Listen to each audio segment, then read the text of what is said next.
Hello friends, molecular theory also done in class and classification of magnetic material is already done. Now I repeat molecular theory and after that we will see the classification of magnetic material, that means dia, para and ferromagnetic materials. First of all, molecular theory was given by Ewing. This already we done in class.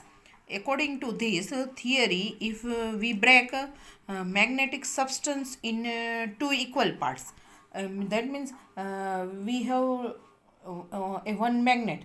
We break one magnet in two parts. Two parts. One part is also a individual magnet, and another part is also a individual magnet. Both are individual magnets, or both behave like a individual magnet, and both have a north and south pole. Now we break two magnet into four magnet. Two magnet break into four magnet. That means all are in individual magnets, and all in north pole and create south poles. This thus to according theory, every molecule behave as a માઇક્રોમેગ્નેટ. એટલે આપણે એમ કહી શકીએ કે આપણે magnet છે એ break કરતા જાય તો બ્રેક કરતાં કરતાં નાનામાં નાનો જે એક મેગ્નેટ બનશે, એટલે કે એટમ બનશે, એ નાનામાં નાનો એટમ હશે, એ એક મોલેક્યુલ છે, એ મેગ્નેટ હશે. અને એ મેગ્નેટ હોય એટલે આપણે એમ કહી શકીએ કે એને એના નોર્થ પોલ અને સાઉથ પોલ હશે. પણ this this theory can not explain two points. First point is કે why a molecule of any substance behave as a magnet, and second one is dia, para and ferromagnetic substance have different magnetic properties. એટલે molecular theory cannot explain classification of magnetic materials. Molecular electron theory is can explain classification of dia, para and ferromagnetic materials. Now we classification of dia, para and ferromagnetic materials. First question કે explain classification of magnetic material. Considering magnitude and direction of these force, magnetic materials can be classified in three types: diamagnetic, paramagnetic and ferromagnetic.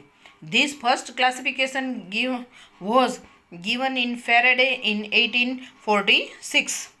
First of all, we start diamagnetic materials or a substance.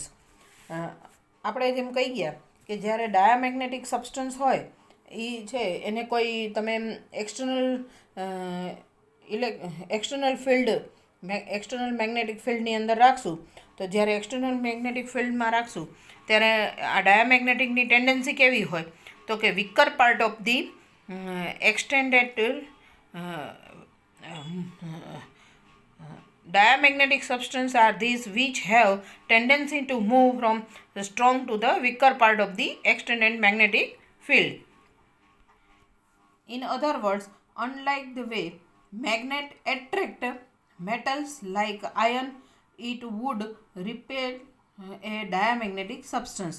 એટલે આની અંદર મેં તમને ક્લાસમાં કીધું હતું એમ કે કોઈ એક મેગ્નેટની પાસે ડાયામેગ્નેટિક મટીરિયલ્સ લેવામાં આવે તો એ શું કરે, સ્ટ્રોંગલી રિપેલ કરે.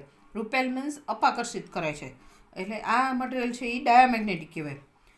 નેક્સ્ટમાં લઈએ તો a bar of diamagnetic material placed in an external magnetic field, the field lines are repelled or expelled and the field inside the material is reduced.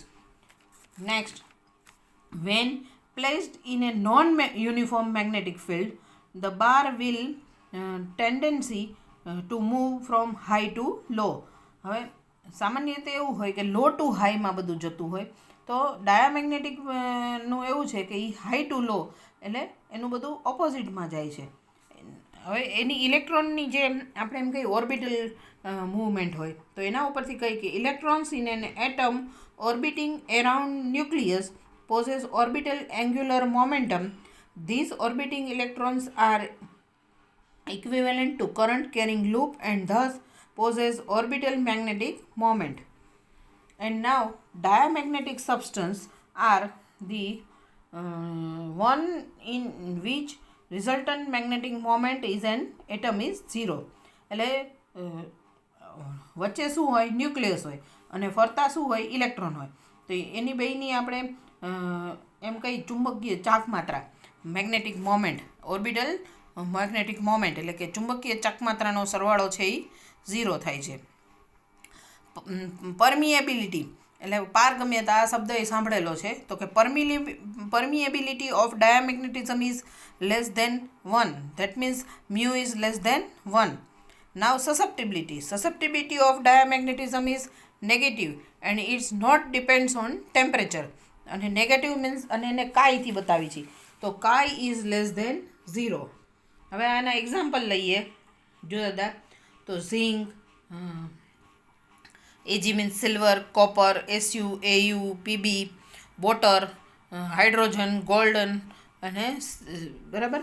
તો આ બધું જોઈએ આપણે. એટલે આપણે એમ કહી શકીએ કે આની અંદર જો સોલિડ છે, વોટર એટલે મીન્સ લિક્વિડ છે અને એનું ગેસ ફોર્મ, ત્રણેય ફોર્મ છે એ ડાયામેગ્નેટિક સબસ્ટન્સમાં આવી જાય છે. આવી જ રીતે આપણે ડાયા, પેરા અને ફેરાના ડિફરન્સ પણ લેવાના છે. અત્યારે આપણે શોર્ટનરની રીતે લઈએ છીએ. હવે પેરામેગ્નેટિક સબસ્ટન્સ. તો paramagnetic substance are those which get weakly magnetize when placed in an external magnetic field. એટલે જ્યારે એક્સટર્નલ મેગ્નેટિક ફિલ્ડની અંદર મૂકવામાં આવે ત્યારે પેરામેગ્નેટિક સબસ્ટન્સ હશે એ વીકલી મેગ્નેટાઇઝ થશે. ડાયામેગ્નેટિકમાં શું કીધું, એ રિપેલ કરે. આની અંદર છે એ થોડા અંશે એ એમાં તમને મેગ્નેટિક ફિલ્ડ જોવા મળે. એટલે પૂરેપૂરું નહીં પણ થોડા ઘણા અંશે જોવા મળે. They have tendency to move frequency from region એટલે strong region weak magnetic field to strong. હવે ઓલામાં શું હતું ડાયામાં કે એમાં સ્ટ્રોંગ ટુ વીક, અહીંયા વીક ટુ સ્ટ્રોંગ. બરાબર. પછી એ જ રીતે ઇન્ડિવિજ્યુઅલ એટમ. તો individual atom of paramagnetic possess a permanent magnet dipole moment of their own. એટલે આમાં તમને ચુંબકીય ચાકમાત્રા છે એ જોવા મળે છે. ઓલામાં બેયનો સરવાળો છે એ શૂન્ય થઈ જાય છે, આમાં થતો નથી. A bar of paramagnetic material placed in an external magnetic field, the field lines get concentrated inside the material and the field inside the enhance. This enhancement is slight. That means કે જે થોડું ઘણું magnetisation જોવા મળે છે પણ ઓલામાં તો ડાયામાં સાવ જોવા મળતું નથી. હવે આપણે નોન યુનિફોર્મ મેગ્નેટિક ફિલ્ડમાં મૂકી કે when placed in a non uniform magnetic field the bar will tend to move from weak field to strong field. પછી એની આપણે એના સસેપ્ટિબિલિટી અને પરમિએબિલિટી માટે કહી તો magnetization of a paramagnetic material is inversely proportional to the absolute temperature. That means chi M equal 1/T. Permeability of paramagnetic system is greater than 1. ઓલામાં less than 1 હતું, એ ગ્રેટર દેન 1 એટલે mu is greater than 1. Susceptibility is very small but it's positive. Chi greater than 1. અને અહીંયા એના example લઈ તો aluminium, sodium, calcium, Mge, પછી Cd, oxygen. એટલે આની અંદર પણ તમે CaCl એટલે બધા આમાં એ સોલિડ, લિક્વિડ ફોર્મ અને ગેસ ફોર્મ આવેલા હોય છે. હા, મેક્સિમમ મેગ્નેટાઇઝેશન જે જોવા મળતું હોય તો એ ferromagnetic સબસ્ટન્સમાં. So ferromagnetic substances are these which get strongly magnetized when placed in an external magnetic field. These substances have a strong tendency to move from region of weak magnetic field to strong magnetic field. That is, they get strongly. એટલે આની અંદર magnetic field છે એ આપણને strongly જોવા મળે છે. The individual atoms in a ferromagnetic material possess a dipole moment as in paramagnetic material. એટલે paramagnetic કરતાં ફેરોમેગ્નેટિકમાં ડાયપોલ મોમેન્ટ એ વધારે જોવા મળે. In a ferromagnetic material, the field lines are highly concentrated. એટલે મેક્સિમમ લેવલનું અહીંયા બધી લાઈનો છે એ આપણને જોવા મળશે. પછી તો non uniform magnetic field, the sample tend to move towards the region of high field. This type of substance, molecule having permanent magnetic moment, which are contribute in group. Each group direction of spin of electrons are mutually parallel. This type of groups are known as a domain. હવે આપણે જ્યારે ફેરામેગ્નેટિક ડોમેઇનની વાત કરશું કે એમાં જે આપણે દરેક મેગ્નેટિક લાઇન હોય ને એ એકબીજાને પેરેલલ હોય છે, એ આપણે ડોમેન લેશું ત્યારે કરશું. ફોર ધીસ સબસ્ટન્સ પરમેબિલિટી અને સસેપ્ટિબિલિટીઝ વેલ્યુઝ આર મચ ગ્રેટર. એટલે આની પરમિએબિલિટી અને સસેપ્ટિબિલિટીની વેલ્યુ છે એ બહુ વધારે હોય છે. ફેરોમેગ્નેટિકના આપણે એક્ઝામ્પલ લઈ તો ferrous, cobalt, nickel and magnetite Fe3O4 થશે. હવે આપણે જુદી જુદી બધી ડેફિનેશન્સ લેવાની છે, એટલે મેગ્નેટાઇઝેશન સાથે જે સંકળાયેલી ડેફિનેશન્સ હોય એ લઈએ. Definitions of related word of magnetism. Magnetism સાથે જે રિલેટેડ વર્ડ આવતા હોય એની ડેફિનેશન્સ. તો dipole, A small part or A section that has all the characteristic of A magnet. એટલે આપણે એમ કહીએ છીએ કે આ એક જો અહીંયા એક મેગ્નેટ છે એન અને એસ, આ મેગ્નેટ બતાવેલું છે, એનો આ એક સ્મોલ પાર્ટ જે હોય બે બાજુનો, આ જે સ્મોલ એનો પાર્ટ અથવા સેક્શન છે એને ડાયપોલ કહેવાય. હવે આને આપણે કીધું એમ બે ભાગમાં વહેંચી નાખી અને પાર્ટ પાડી દઈ, બે પીસીસ કરી નાખી, અને જો બે ઇન્ડિવિજ્યુઅલ મેગ્નેટ થાય તો એને નોર્થ પોલ અને સાઉથ પોલ હોય, એટલે જે બે એના પોલ પાસેના જે મળે ને એને ડાયપોલ કહેવાય. હવે એના ઉપરથી એની magnetic dipole. A magnetic dipole consists of two unlike poles of equal strength and separated by small distance. એટલે જો આ બે સ્મોલ, આ નોર્થ પોલ ને સાઉથ પોલ છે એ આ ડિસ્ટન્સ 2L છે, એની વચ્ચે ડિસ્ટન્સ કેટલું છે 2L, એનેથી સેપરેટ બને છે, અને સેપરેટ બને અને આ જે ત્યાં એનું માટે મેગ્નેટાઇઝેશન આપણને જોવા મળે એ કેટલું હશે તો કે સ્મોલ એમ જેટલું. મેગ્નેટિક ડાયપોલ એની કેટલું કહેવાય એમ. એટલે આ બાજુ જે બે બાજુ એનું ફોર્સ લાગે એ એમ જેટલો લાગશે. હવે આ આપણે જે કહી છીએ 2L ડિસ્ટન્સ, એટલે કે એને મેગ્નેટિક લેન્થ કહેવાય. તો કે distance between two poles of the magnet is called magnetic length. એટલે આ બે પોલ એન અને એસ હોય એની વચ્ચે જે ડિસ્ટન્સ હોય એને આપણે મેગ્નેટિક લેન્થ કહીએ. હવે આપણે આની ઉપરથી મેગ્નેટિક ડાયપોલ મોમેન્ટની ડેફિનેશન આપવાની. તો મેગ્નેટિક ડાયપોલ મોમેન્ટ એટલે તો કે મેગ્નેટિક ડાયપોલ અને મેગ્નેટિક લેન્થ આ બેનું મલ્ટિપ્લિકેશન કરીને એટલે આપણને મેગ્નેટિક ડાયપોલ મોમેન્ટ મળે. જો it is the product of strength of either pole M and magnetic length 2L of the magnet. Capital M means M into 2L. આપણે જ્યારે ડિફ્લેક્શન મેગ્નેટોમીટર એટલે કે આવર્તન મેગ્નેટોમીટરનો પ્રેક્ટિકલ કરી ગયા એની અંદર આપણે સ્મોલ એમની વેલ્યુ ફાઇન્ડ આઉટ કરીએ છીએ. એમાં કેપિટલ એમ આપણે ફાઇન્ડ આઉટ કરી લઈએ છીએ, પછી એને ડિવાઇડેડ બાય મેગ્નેટિક લેન્થ 2Lથી ડિવાઈડ કરી એટલે આપણને magnetic dipole moment small m. આપણે ત્યાં ધ્રુવમાન શબ્દ વાપરતા હતા, એટલે કે ચુંબકીય ચાકમાત્રાએ શોધતા હતા અને ચુંબકીય ધ્રુવમાન. તો આ ધ્રુવમાન એટલે એ જ આ સ્મોલ એમની વેલ્યુ થશે.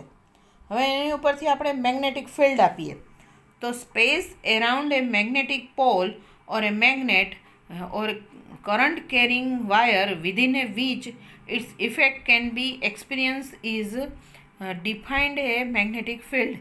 એટલે જે આપણે એક કોઈ મેગ્નેટ કે લેવામાં આવે અને મેગ્નેટની જ્યારે આપણે કોઈ કરંટ પાસ કરવામાં આવે એને આપણે કોઈ એક બેટરી વડે જોડવામાં આવે, ગૂંચળું લઈ અને એને બેટરી સાથે જોડી દઈ અને એમાં કરંટ જ્યારે પાસ કરી એટલે કરંટ પાસ કરી એટલે એની આજુબાજુ જે આપણને લાઇન્સ જોવા મળશે, જે એમાં ફિલ્ડ પ્રોડ્યુસ થશે. આ જે બધી લાઈનો હોય એને મેગ્નેટિક ફિલ્ડ કહેવાય. આપણે મેગ્નેટિક ફિલ્ડને બીથી બતાવી છીએ. આ મેગ્નેટિક ફિલ્ડ હોય એને બીથી બતાવીએ છીએ, બરાબર છે. એવી જ રીતે magnetic field intensity. It is the degree or extent to which a magnetic field can magnetize a substance. That means H equal to B by mu. H equal to B by mu. Mu means permeability. હવે now intensity of magnetization. It is degree to which a substance is magnetized when placed in a magnetic field. I equal to m upon v. એક આ definition છે, બીજી પણ આપણે એની definition છે એ આપી શકીએ છીએ. તો કે the pole strength per unit cross sectional area of the substance or the induce dipole moment per unit volume. એટલે જો m upon v equal to I. આ થઈ મેગ્નેટાઇઝેશન ઇન્ટેન્સિટી આઈની ડેફિનેશન. હવે આ બધી ડેફિનેશન પરથી જ પાછી આપણે મેગ્નેટિક પરમિએબિલિટી મ્યુ અને મેગ્નેટિક સસેપ્ટિબિલિટી કાઈની ડેફિનેશન આપવાની છે. તો આપણે પરમિએબિલિટી લઈ તો પરમિએબિલિટી એટલે magnetic induction B proportional to external magnetic field H intensity. That means B proportional to H. B equal to mu H, where mu is permeability. અને its depend on nature of the substance. એટલે તમને જે substance એટલે કે પદાર્થ કઈ જાતિનો આપેલો છે એના ઉપર એનો આધાર રાખશે. એટલે મ્યુ ઇક્વલ ટુ આપણે કહીએ તો બી અપોન એચ થાય. હવે આપણે એમ કહીએ if H equal 1 then mu equal B. આની ઉપરથી આપણે પાછી મ્યુની ડેફિનેશન આપીએ તો magnetic induction produce by unit external magnetic field. Unit external magnetic field intensity is substance is known as permeability. Magnetic induction produced by unit external magnetic field intensity in substance is known as permeability. Now આપણે unit of permeability તો બી છે એનો unit થશે weber પર metre square અને એચનો થશે ampere પર metre. એટલે આપણે કેન્સલ આઉટ કરીએ તો હેનરી પર મીટર મળે. અને આપણે એમ કહી શકીએ કે વેલ્યુ ઓફ પરમિએબિલિટી તો કે જ્યારે વેક્યુમ એટલે શૂન્ય અવકાશમાં એની વેલ્યુ 1 હોય છે. હવા એરમાં 1.0013 અને આયન માટે 1500. આ બધા સીજીએસમાં યુનિટ છે. એટલે આટલી આપણને આયન માટે મેક્સિમમ પરમિએબિલિટીની વેલ્યુ મળશે. હવે આવી જ રીતે આપણે મેગ્નેટિક સસેપ્ટિબિલિટી કાઈ લઈ. આ બધા ગ્રીક મૂળાક્ષરો છે. The ratio of intensity of magnetization M and intensity of magnetic field H is known as magnetic susceptibility. Chi M equal to M by H. એટલે એ કાઈ હવે અહીંયા આપણે if H equal 1 then susceptibility can be defined. H equal 1 એટલે કાઈ એમ equal to એમ.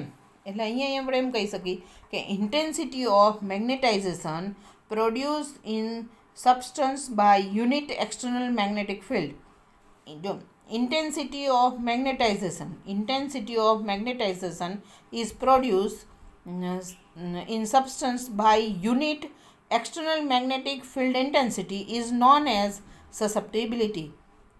એટલે H equal 1 હોય ત્યારે તમને એમ ઇક્વલ કાઈ એમ મળે. Susceptibility of paraferrum substance are positive and susceptibility of diamagnetic substance is negative. Value of chi for vacuum is 0. That means it is not possible magnetization in vacuum. Value of કાઈ vacuum માટે 0 મળતી હોય તો આપણે એમ કહી શકીએ કે it is not possible કે મેગ્નેટાઇઝેશન વેક્યુમમાં તમને મેગ્નેટાઇઝેશન છે એ જોવા મળતું નથી.